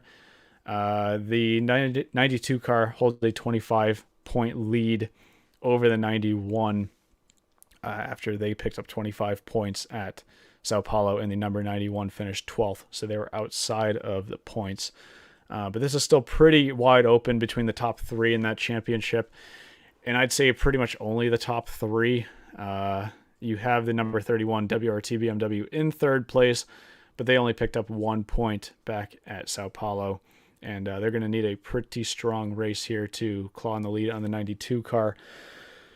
But this being the WEC and not IMSA, where it is relatively easy to finish outside of the points with an 18-car class and only the top 10 cars scoring points. If the 92 does have a poor race here at COTA, that really does open the door to the number 91 and 31 cars as well. And then a little bit further down the order, Heart of Racing is in 4th place in the championship with 55 points, and then there's another 6 points back to the Vista A, of course, the number 55 Ferrari. Now I'll segue into our predictions, though, and I'll go first. I'll still give you a little bit more time, because I do think, despite the fact that the championship has not gone their way this year at all, and maybe the program has not gone their way at all, I do think this is a race where Cadillac is going to be strong. And I say that because they were... Did I steal you? You did. Oh, well. This is a race where they were strong back at Spa, when ultimately retired due to that massive crash with Earl Bamber at the wheel. They were strong at Le Mans pace-wise, but ultimately retired there as well. Reliability issues really shouldn't be a major concern here for COTA, despite the fact that it will be a very hot race. This is a pretty high-speed track. I do see it as a track that really favors that car. They're on home turf. They're the only manufacturer in the hypercar class that is really on home turf, unless you want to count Penske being a local team. But I think apart from the 24 Hours of Le Mans, this is the race that they're going to want to win the most. And why not? They really need to find some way to turn their championship around. They're down in 13th in the order right now. There's really no way for them to find their way into the championship hunt, but being able to claw back into the top 10 for them, I think would be pretty promising, at least. Yes. You can pick the Cadillac. There's nothing wrong with us having the same pick. It can't. No, I'm not allowed. I'm not going to allow myself to do that. But what I will allow myself to do, I do agree. The Cadillac's a very good pick. They're kind of one of those. They're gonna break out. They haven't like you said, they haven't had things go their way, but I think they're due. And this is a home race for them, really. Like, stateside. So I think that they're gonna want to try and pull out a win before the end of the season. But I will change gears and go with Proton competition on the LMH side. Porsche has been, of course, strong all season. We've seen Team Jota, show that the customer cars can do very well, that they can win.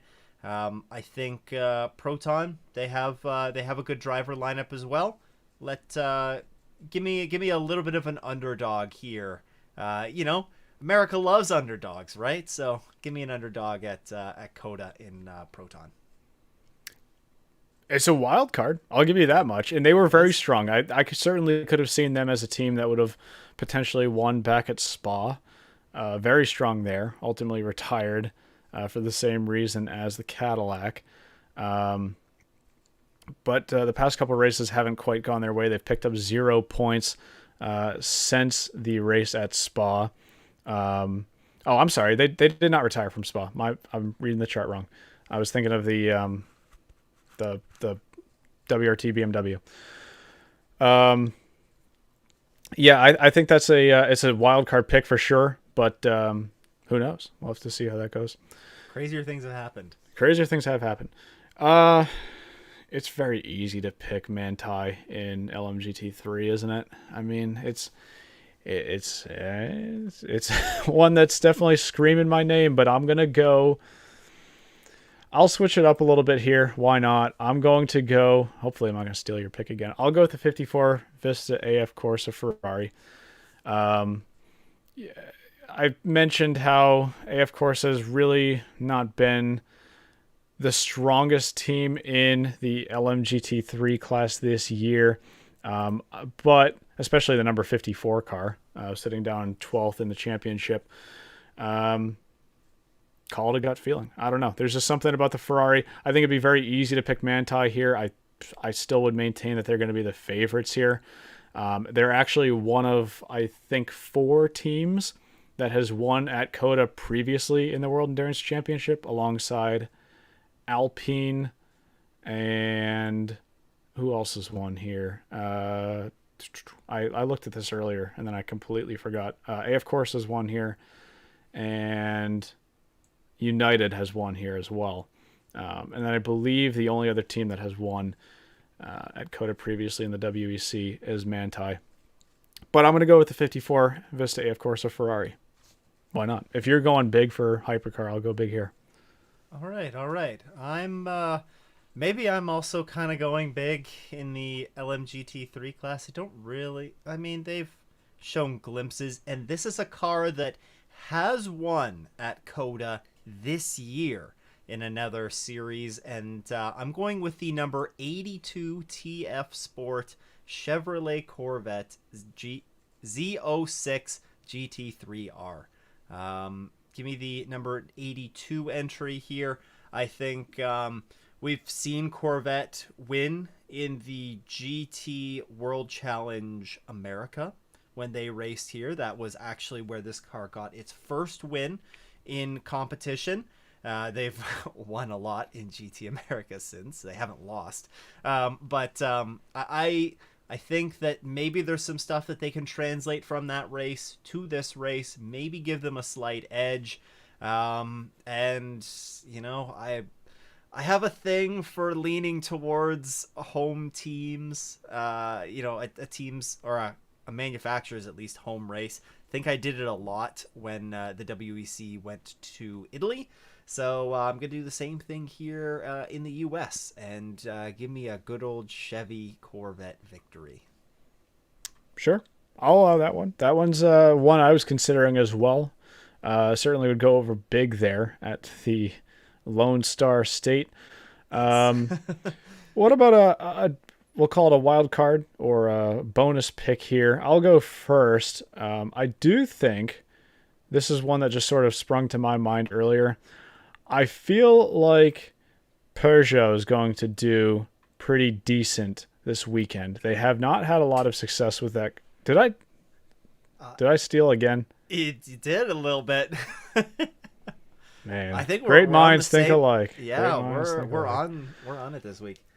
That car has struggled a lot this year since they had the Evo spec debut back at Imola. I do see this track, though, being one that is going to play a little bit nicer to them with the resurfacing that's been done recently. Hopefully it's a lot smoother. That car is really not as affected by the bumps as it used to be back when it was a heavily ground effect heavy or reliant car. But it's been a while since they've really had a lot of pace, and why not? They're a team that really needs to find some sense of success this year. They have not finished in the top 5 all year, including that disqualification at Qatar. So this is one that I think they really need to turn the story around for that car. Yeah. Before I continue, did I say where I think they're going to finish? No, I don't think you did. You alluded to a top 5 at yeah. Some Okay, point let's say a top 5 for them. I don't really see them as a contender for the win here. I think the podium even would be a pretty ambitious one, but a top 5 for either of those cars I think would be something to look after. All right, I'm gonna take your top 5 prediction, and I'm going to give a top 5 bold prediction of my own. I feel like this has been my default a lot of the year when I don't know what to do as a bold prediction. Give me Lamborghini in the SC63 to get a top 5 here. As much as it's a new track, and as much as these teams have been able to test, none of these cars are going here in race. I mean, you mentioned that Toyota has raced here before, but with this exact car, they haven't raced here. So that's usually a bit of a wild card for teams. Unexpected things happen. Give me a Lamborghini SC63 top 5 here at COTA. I thought you were going to give me another Mustang podium or something like that, which has become the favorite in IMSA recently. Oh, I could have done that and just stuck with the home team theme, but oh well. Next Mustang time, versus Chevrolet Fuji. in Texas would be pretty interesting. That's true. Couple more thoughts here, though, just wrapping up before we go over a couple questions and then wrap this episode up. Just looking back to recent races here at COTA, there hasn't necessarily been a single standout race here. That's a lie. The one that really does stand out to me is 2017. We had a great battle here between Porsche and Toyota, really at the peak of performance that we were seeing from those LMP1 hybrids going back to back here. This is a track, though, that is, like I said, it's a very high-speed track. It has a lot of high-speed corners as well. So I'm interested to see, with the level of competition that we have in both classes right now, the type of racing that we have here. Hoping to see a close battle between all of the Le Mans hypercars. It's funny that you actually picked the Lamborghini, because I think they are at the maximum level of power and also the minimum weight that is allowed for those cars, officially at least, because there's been a couple of exceptions to that. So what you're telling me is they're going to fly down these long straights at COTA. Well, they have the top speed over 200 kilometers per hour parameter as well that kicks in, and I believe they do have a power cut after 200. Top 5 in the bank. There you go.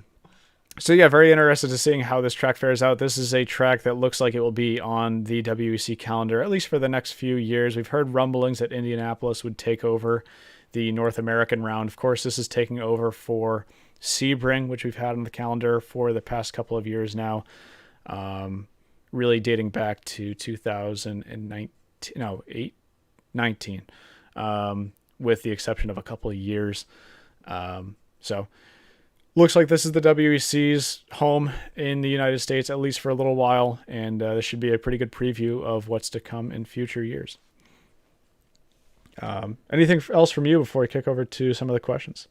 No, I'm looking forward to seeing to watching this weekend's race. It's going to be a good one, I think. Oh, and here's one for the road, at least. Oh, despite not even being there, I won't even be able to watch this race live.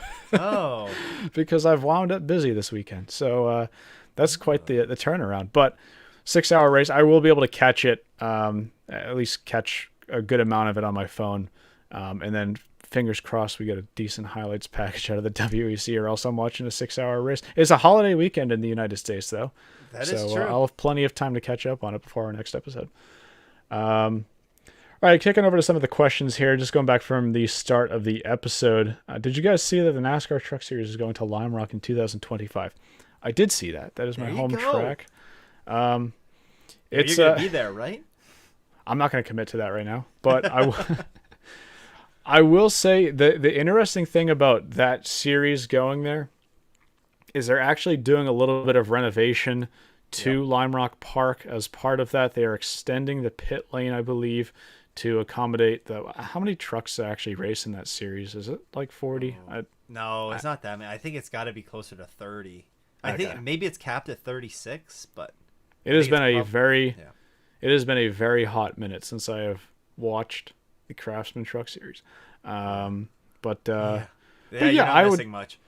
Well, it's something that I'd be interested in, but with the addition of them expanding the pit lane, and then they also said they're going to try to make some safety improvements around the track as well. I've given up all hope on getting the GTP cars to Lime Rock, but I'd love to see that track back as another GT only round for the WeatherTech SportsCar Championship. Heck, give me a support series extravaganza, and I would go to that as well. If you want to give me MX5 Cup and Pilot Challenge and VP Racing Challenge, and we can have a fun time there. Perhaps you do that as a support series to the Truck Series race in the future. I know it's not really on the cards for 25, but that would be something I'd be very interested in. Maybe even some Mustang Challenge, Yeah. I forgot the Mustang Challenge when I was going over all the support series earlier. And actually, they'll be at COTA this weekend as well, along as a with Super support Trofeo. series. Yeah. As a support series for the FIA WEC. So you get some IMSA support series action at COTA. Despite the fact that the WeatherTech Championship has not been there since 2017. Mr. Waffle's commenting on the Inception Racing McLaren and their switch to Ferrari, saying I can see why they're switching to Ferrari now after that race at VIR. I can't think of the last time McLaren won anything besides in British GT. I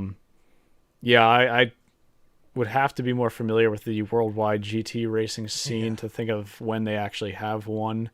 But I do know in IMSA they've been struggling, and in the World Endurance Championship, they haven't picked up a win either there this season so far. Yeah, just kind of very, very middling stateside. Yeah, we haven't seen Faf really. It seems like maybe they're getting more comfortable with the car, but not really enough to contend for a win. And then Inception, I mean, we said it before, we thought that they could contend for a win, but just haven't been able to put it together. Well, and FAF is a championship caliber team. I mean, if anybody was to pick up a win with that car this season, I thought it would have been them, and they've definitely had their fair share of struggles with that new car as well. I do think that, we see a lot of teams going and testing sort of in the week prior to a race. There's a lot of, I think it's Apex driving event tests that take place at the track that IMSA is going to be racing at the week before. And I don't usually see a lot of FAF, going to these events. It is a long way for them to travel as well. And I think that, they do have I understand a bit of factory support from McLaren, but they're not a true factory team. So I think the learning curve for them is going to be longer, but yeah, McLaren, I feel like they should have won a race by now. But I mean, we say this, they're going to break out next year and, have a windward. Yeah, I was going to say they're going to do the windward and yeah, Paul Miller Racing, of last year-esque breakout. So I don't know. At the end of the day, like one of the beautiful things about sports car racing and the GT3 platform in general is just how literally any car can go out there and have a strong weekend. So, we'll see how things go with FAF and McLaren in general, because you're right. As of right now, next year it looks like maybe only FAF could be running. Yep. Someone's saying, I rate the heart of racing with organizations like GTD for how good they are. This might be a little bold, but I think they might be a little underrated. I don't think that's bold at all. Yeah. They're a championship caliber team. They're now showing that they're a very versatile team. Stepping up to the prototype ranks next year. You can basically give them credit for reviving that program. This is a very heavily Heart of Racing funded program that we'll be having next year with that Valkyrie hypercar. So if you see them at the track, give them a thanks, because they are very much responsible for that car being resurrected from the state it was in a year ago.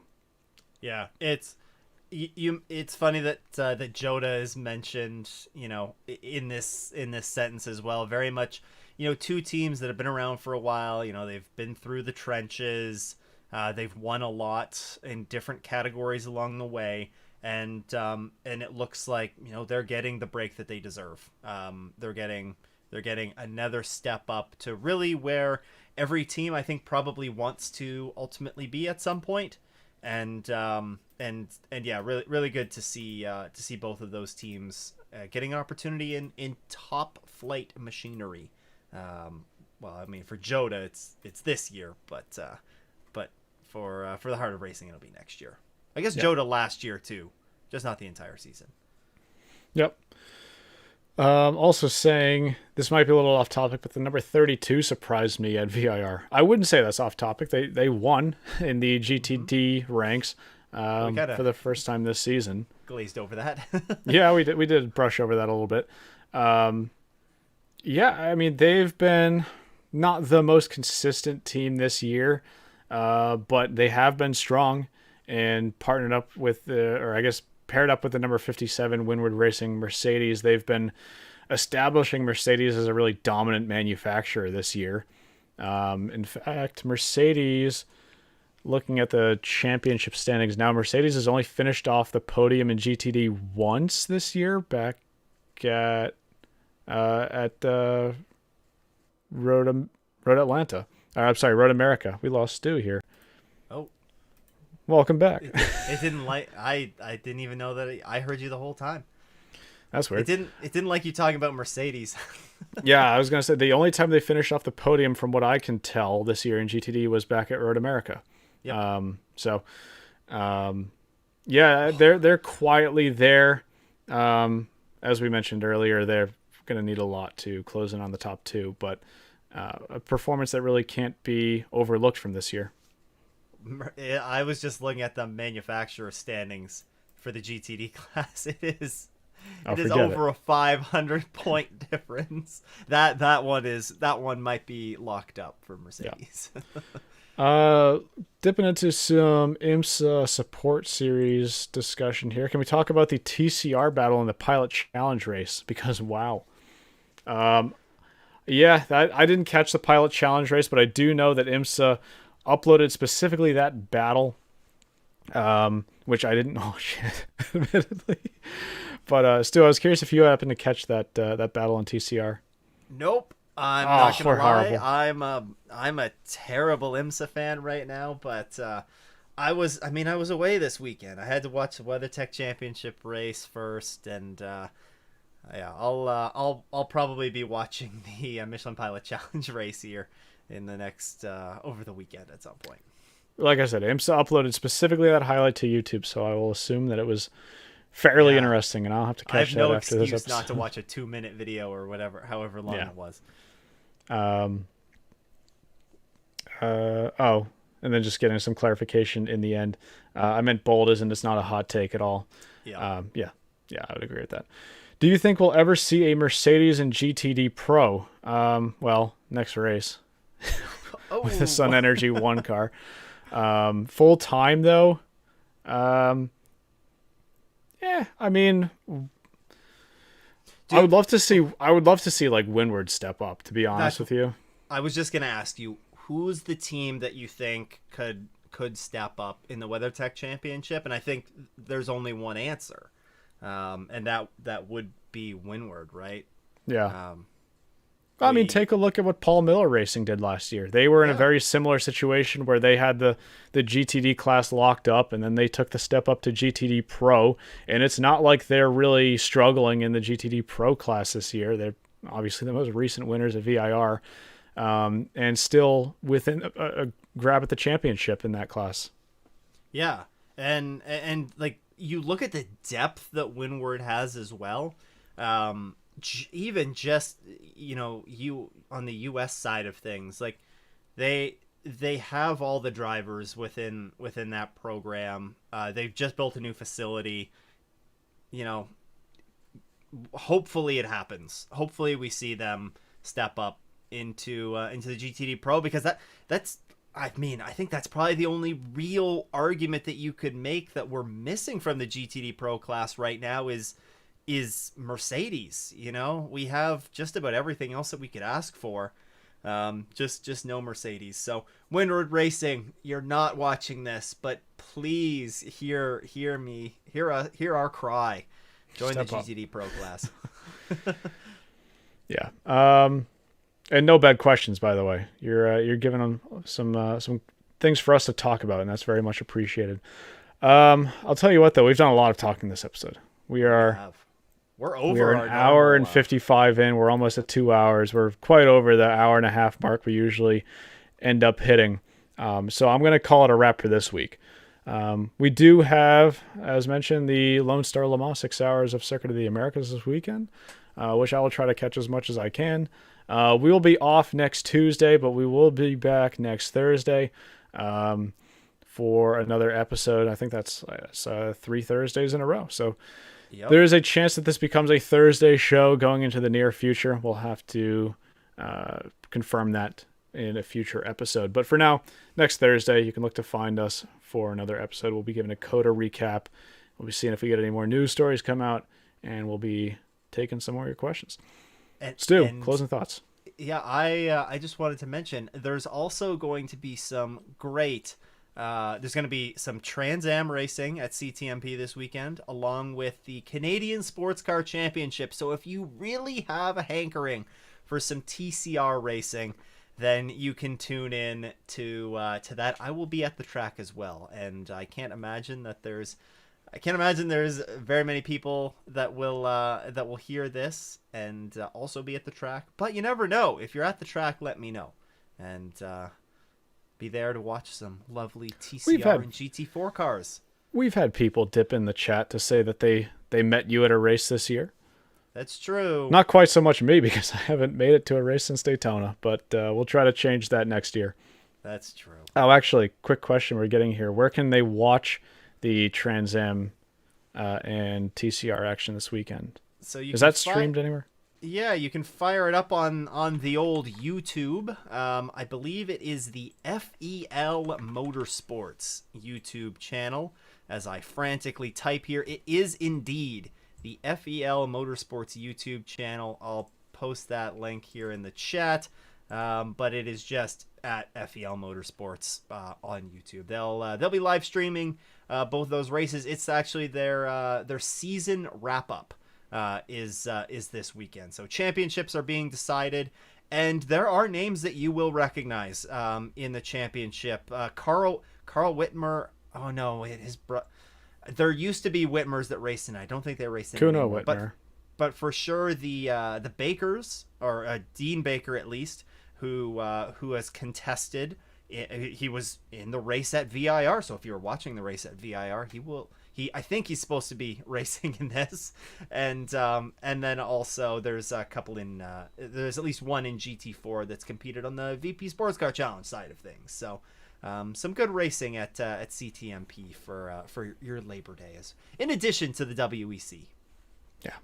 Yeah, we got plenty to talk about next week. Hopefully not 2 hours worth, though. It's just what we had tonight. So, as always, want to give a quick thanks to anybody who tuned into this episode, either live or on a podcasting platform. We hope to catch you next Thursday for another episode. Have a great weekend. Take care.